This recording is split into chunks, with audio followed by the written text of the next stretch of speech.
Me llamo Don Quique y por muchos años viví tranquilo en el campo, en mi ranchito que heredé de mi abuelo.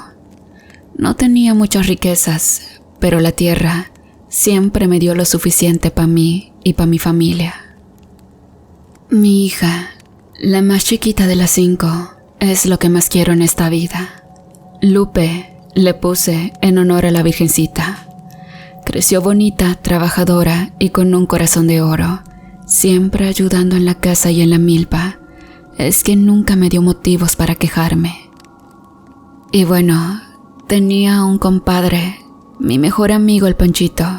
Desde chamacos fuimos inseparables. Juntos nos metimos a las travesuras y juntos salimos adelante cuando el hambre nos pegaba fuerte. Lo invité de padrino cuando nació mi Lupita, porque siempre lo consideré un hermano.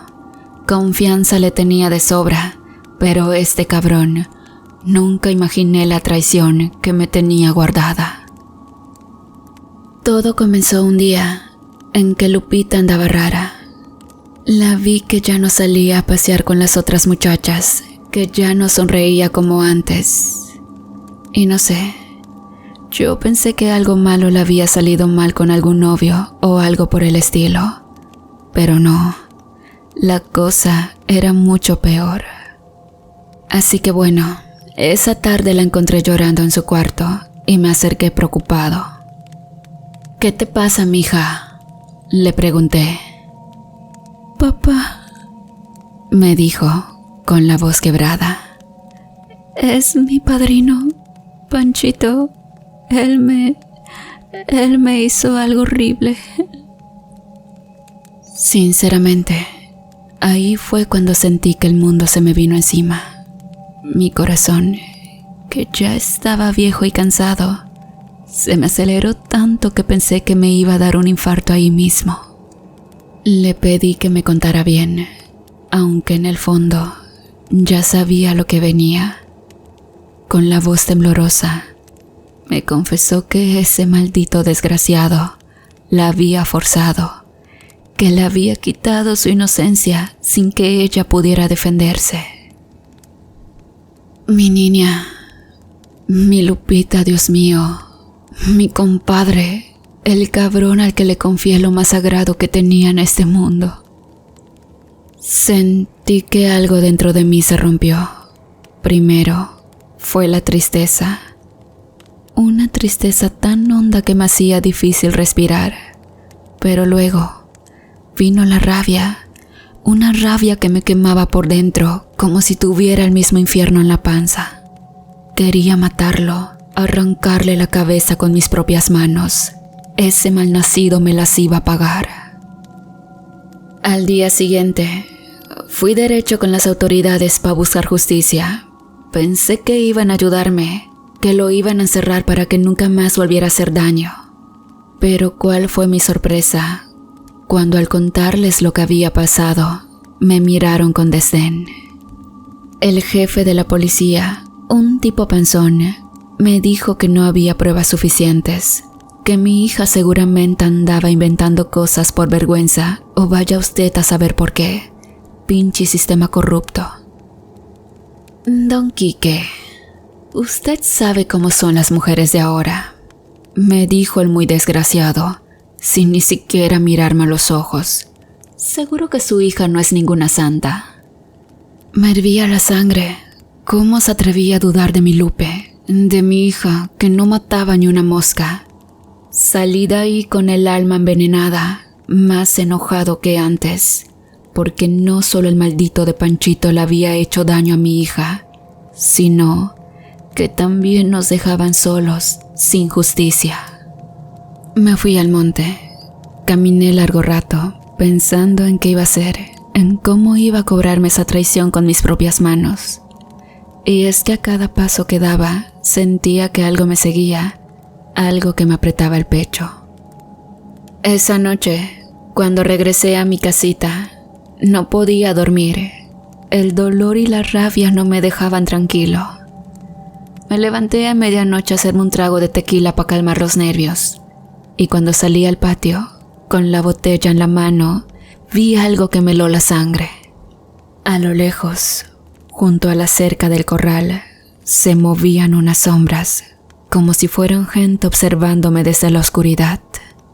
Me froté los ojos, creyendo que era cosa del cansancio, pero no. Seguían ahí, quietas, sin hacer ruido, solo mirándome. Entonces, un escalofrío me recorrió la espalda. «Hola, ¿quién anda ahí?», dije, pero nadie contestó, solo el silencio de la noche. Entonces, una de esas sombras pareció moverse, acercándose más.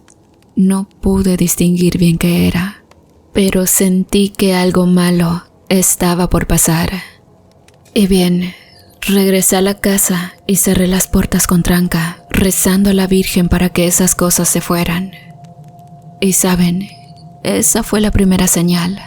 Lo supe después. Esas sombras sabían lo que había pasado y sabían lo que estaba por venir. Ya cuando el reloj dio las 3 de la mañana, escuché algo afuera, como un ruido en el corral. Me levanté, agarré la lámpara de mano y salí a ver qué era. Pensé que algún animal se había metido, una vaca o los perros, pero cuando llegué al corral, vi que las vacas estaban inquietas, como si algo las hubiera espantado. Caminé despacio, mirando alrededor, y entonces lo vi, el becerro más grande, el que era el más fuerte del lote, tirado en el suelo, muerto. Sentí un escalofrío que me recorrió todo el cuerpo. Me acerqué al animal y vi algo que me dejó helado. El pobre becerro tenía el cuello abierto, como si algo o alguien lo hubiera degollado. Pero lo más raro es que no había sangre, ni una gota. El animal estaba seco, como si alguien lo hubiera chupado toda la vida. ¿Qué chingados pasó aquí?, me pregunté en voz baja, sin entender nada. Miré alrededor, buscando una señal, algo que me diera una pista. Pero no había huellas, no había nada fuera de lo normal, solo el becerro tirado ahí, como si de la nada se hubiera muerto. Regresé a la casa más intranquilo que antes. No me podía quitar de la cabeza lo que acababa de ver. ¿Qué clase de cosa podía hacer algo así? Y por más que intentaba darle vueltas, algo me decía que lo que había pasado no era una coincidencia. Sentía que tenía que ver con lo que me había dicho Lupita, con la traición de Panchito, como si el mismo diablo hubiera metido la mano en todo esto. Los días pasaron, pero no hubo un solo momento en que dejara de pensar en mi hija y en ese becerro muerto. Me atormentaba la idea de que algo peor estaba por venir. Las noches eran lo más terrorífico. Apenas cerraba los ojos y veía el rostro de Lupita, llena de miedo, llena de dolor. Me despertaba sudando, con el corazón latiéndome en la garganta, y cada vez que me levantaba, sentía que algo estaba mal, como si una presencia oscura se cerniera sobre nosotros. Una madrugada, mientras intentaba conciliar el sueño, escuché a Lupe gritar desde su cuarto. Me levanté de un brinco, corriendo hacia ella con el corazón en la mano, y cuando entré, la encontré sentada en su cama, temblando, con los ojos llenos de lágrimas. Papá, papá, me dijo entre sollozos. Lo vi aquí, estaba en mi cuarto. ¿Qué viste, mija? ¿Qué pasó? Panchito. Lo vi aquí, parado en la puerta, mirándome, pero no era él. Tenía la cara toda desfigurada. Sus ojos estaban en blanco, como si estuviera muerto, papá, como si estuviera muerto. ¿Cómo rayos lo vio? Panchito no había venido a la casa desde que supe lo que hizo. ¿Y por qué mi hija diría que lo vio de esa forma? ¿Acaso estaba alucinando por el trauma? ¿O había algo más? Así que bueno, Me senté a su lado, tratando de calmarla, aunque por dentro yo también estaba hecho pedazos. Tranquila, hija, tranquila. Fue una pesadilla, nada más, le dije, aunque estaba seguro de que eso no era verdad. Pero el miedo en sus ojos no me dejaba en paz. Algo estaba mal, más mal de lo que podía imaginar. No era solo el becerro muerto, ni la policía corrupta que no me hizo caso. Había algo oscuro en todo esto, algo que no alcanzaba a entender, pero que sentía que se estaba acercando lentamente, como una sombra acechante.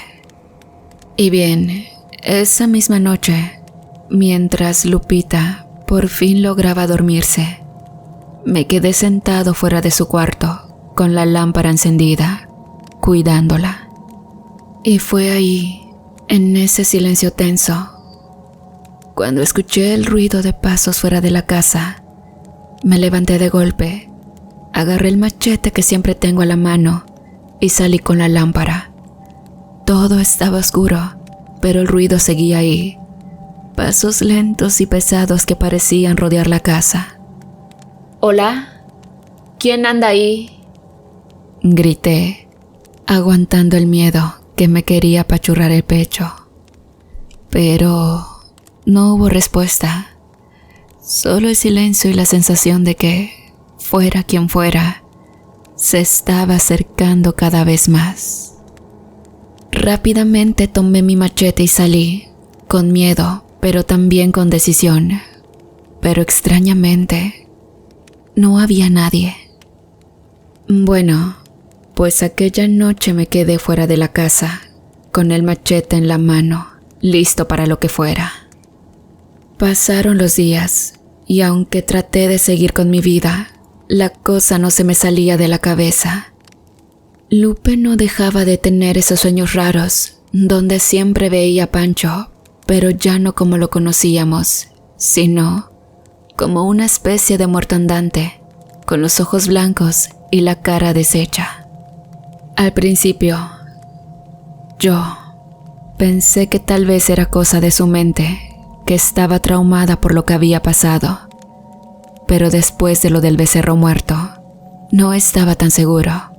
Había algo más, algo que no podía explicar.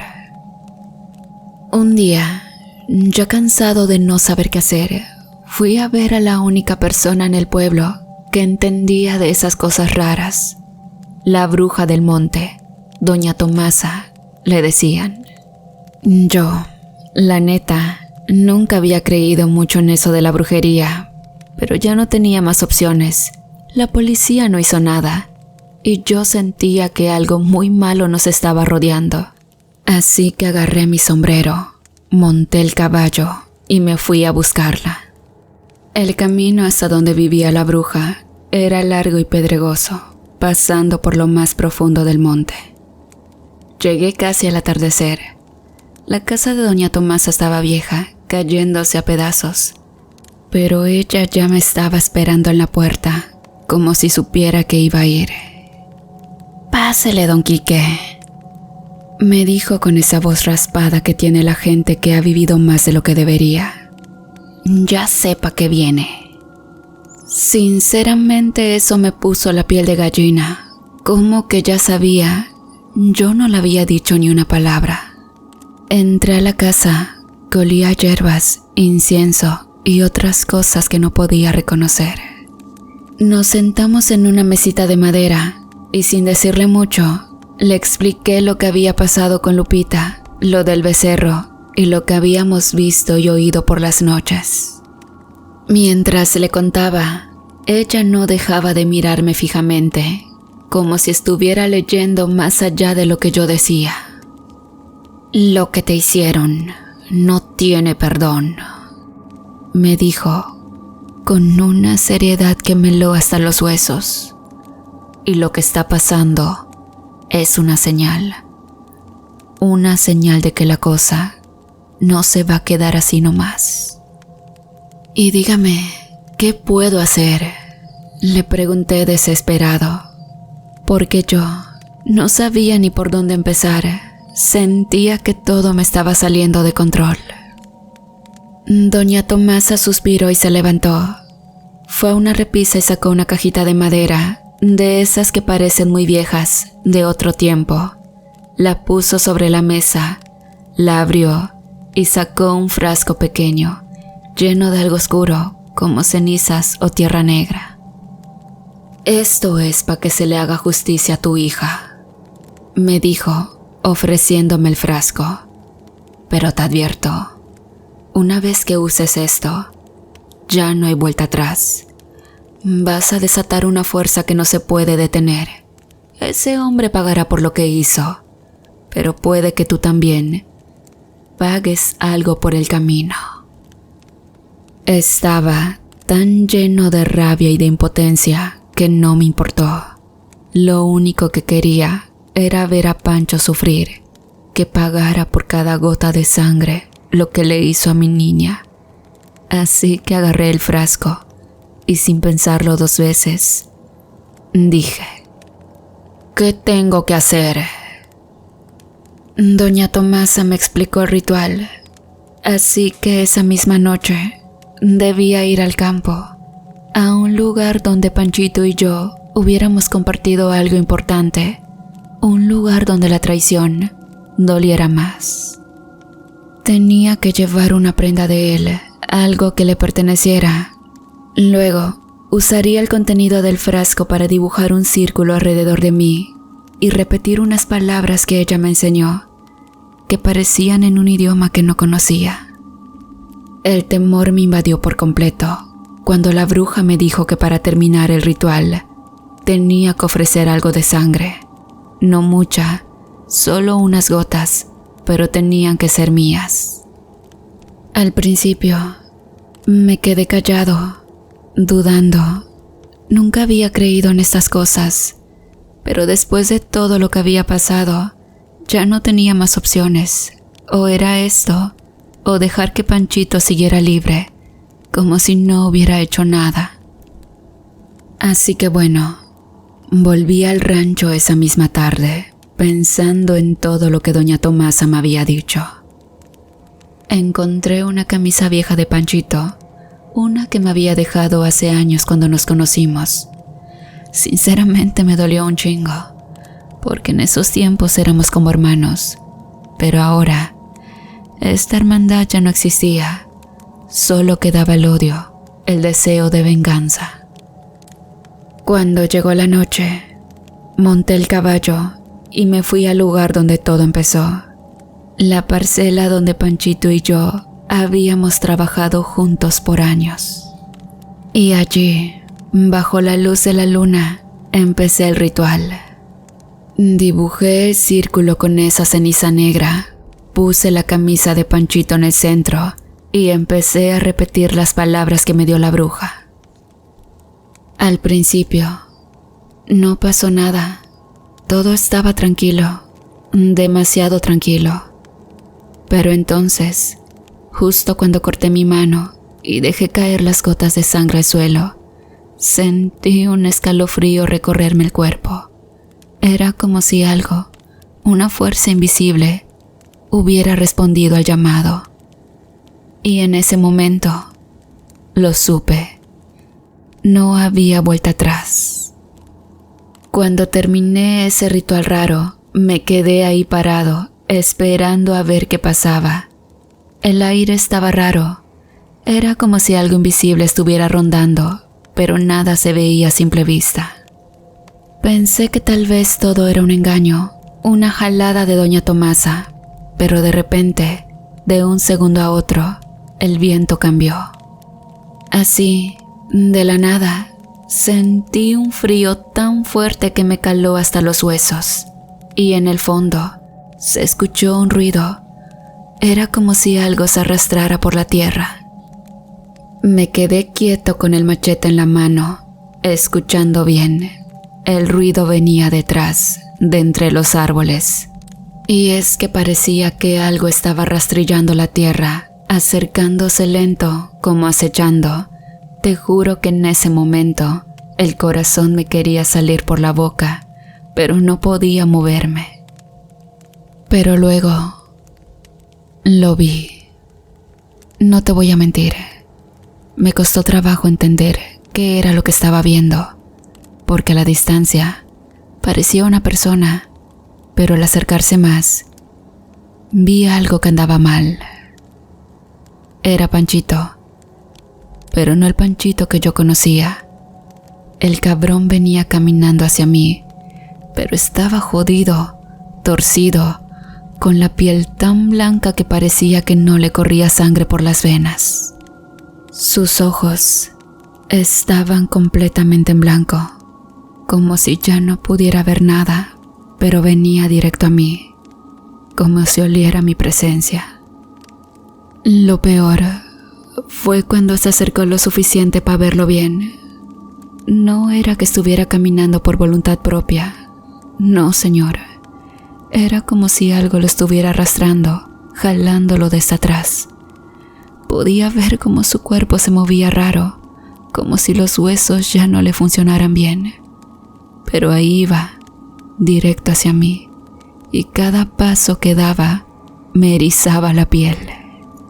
Y entonces, justo cuando lo tenía frente a mí, cuando casi podía oler la peste de muerte que traía, se detuvo. Se quedó parado, mirándome con esos ojos blancos. Y en ese momento escuché su voz, pero no era su voz normal. Era algo más grave, más profundo. ¿Por qué lo hiciste, compadre?, me dijo, pero esa voz no sonaba Panchito. Me caló hasta el alma, como si fuera otra cosa. Vaya, sentí que el estómago se me revolvía. ¿Por qué lo hice? Claro que sabía por qué lo había hecho, pero en ese instante, con él parado frente a mí, todo torcido y podrido, dudé por un momento. Ese cabrón me había traicionado, sí, pero lo que estaba viendo frente a mí no era justicia. Era algo peor. Y lo peor fue cuando Panchito, o lo que fuera que había tomado su cuerpo, levantó la mano. Vi cómo sus dedos se estiraban de una forma antinatural, como si no tuvieran huesos, y me señaló. No dijo nada más, pero de la tierra bajo sus pies empezó a salir algo. Al principio pensé que eran raíces, pero no. Eran gusanos, cientos, tal vez miles de ellos, que empezaron a treparle por las piernas, subiendo hasta su pecho y su cara. Los gusanos lo cubrieron todo, pero él seguía ahí parado, con la mano estirada hacia mí, como maldiciéndome. En ese momento me arrepentí, pero ya era tarde. El mal ya estaba hecho y no había manera de detenerlo. Corrí como alma que lleva el diablo. Dejé a Panchito ahí, o lo que fuera que se había convertido. No quería saber más. Llegué a mi casa casi al amanecer, sudando frío, con el corazón a 1000 por hora. Pero el terror no se acabó ahí. Al día siguiente, bien temprano, se apareció la esposa de Panchito, doña Marta. Venía llorando, gritando como loca, diciendo que algo malo le había pasado a su marido. La verdad, no sabía cómo decirle que yo ya lo había visto, que lo había maldecido, y Marta, con los ojos hinchados de tanto llorar, me agarró del brazo y me llevó casi a rastras hasta su casa. Y al llegar, lo que vi no se me va a olvidar nunca. El cuerpo de Panchito estaba tendido en la cama, cubierto de gusanos y con los ojos completamente blancos, como lo vi esa noche en el monte. Pero ahora estaba muerto, definitivamente muerto. La gente del pueblo empezó a llegar y todos murmuraban cosas raras, como si supieran que algo extraño había pasado, pero nadie se atrevía a decirlo en voz alta. Yo Por dentro, me sentía consumido por la culpa y el terror. Esa noche no pude dormir. Cada vez que cerraba los ojos, veía la imagen de Panchito, con esos malditos gusanos recorriéndole el cuerpo, señalándome como si me acusara. Y aunque me dolía el alma, sabía que el castigo no había terminado. Una tarde llegó la noticia que me quebró por completo. La hija de Panchito, Camila, que apenas tenía 14 años, había desaparecido. Doña Marta llegó a mi puerta con la cara hinchada de tanto llorar y me rogó que la ayudara a buscarla. Pero yo, con las tripas revueltas y el miedo agarrado del alma, solo pude sentir con la cabeza. Sabía que eso no era cosa normal. No era solo una niña perdida en el monte. Era el mal que yo había desatado, buscando cobrar su precio. Nos juntamos unos cuantos del pueblo para ir a buscarla. Caminamos por horas, llamando su nombre, pero el monte estaba inquieto, como si nos estuviera observando. Y bueno, ahí fue cuando lo supe. Lo sentí en lo más hondo de mi ser. Camila no iba a aparecer, o al menos no viva. Y bien, ya cuando el sol estaba bajando, llegamos a un claro del monte, y ahí, en el centro del claro la encontramos. Cami estaba sentada, con los ojos abiertos, pero no nos veía. Tenía las manos llenas de tierra, como si hubiera estado escarbando el suelo. Me acerqué despacio, con el corazón apachurrado, y vi que su cara estaba pálida, sin expresión. Intenté hablarle, pero nada. Era como si ella ya no estuviera ahí. Entonces le puse una mano en el hombro y sentí como su piel estaba fría, muy fría, como si la vida se le hubiera escapado sin avisar. «Camila», le dije, pero no reaccionaba. Y bueno, uno de los hombres que iba con nosotros se dio cuenta de lo que estaba haciendo. Señaló el suelo delante de ella. Había un hoyo recién cavado. No era muy profundo, pero lo que se veía adentro nos dejó helados. Era una de esas muñecas de trapo, de esas que las niñas hacen con sus propias manos. Pero esta muñeca tenía clavos metidos en la cabeza y el pecho.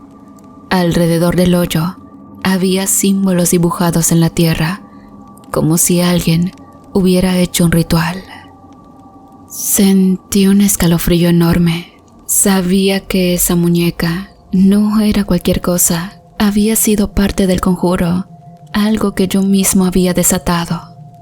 Y Camila, sin saberlo, había sido atrapada por el mismo mal que yo había invocado para destruir a su padre.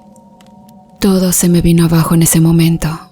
Me quedé ahí, mirando a la muñeca, y supe que no podía escapar. Pero todos nos horrorizamos cuando de repente la chica se levantó de un brinco. Se movía como si algo lo hubiera jalado, y sus ojos, esos ojos vacíos, ahora estaban llenos de un brillo extraño, algo que no era humano.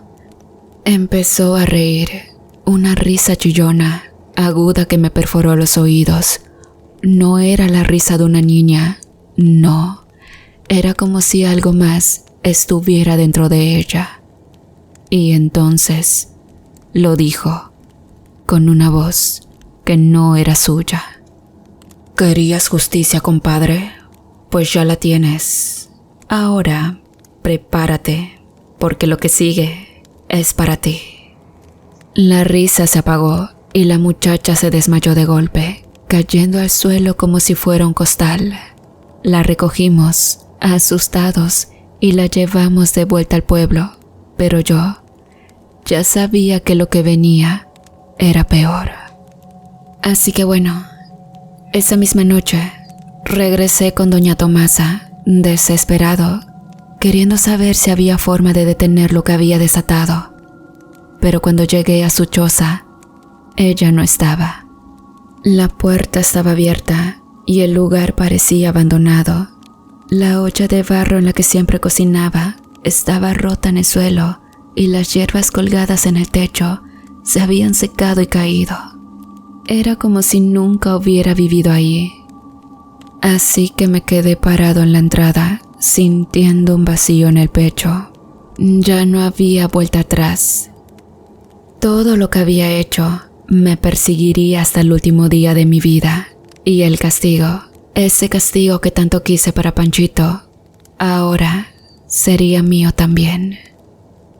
Así que aquí me tienes, esperando a ver cuándo vendrán por mí, porque sé que lo harán.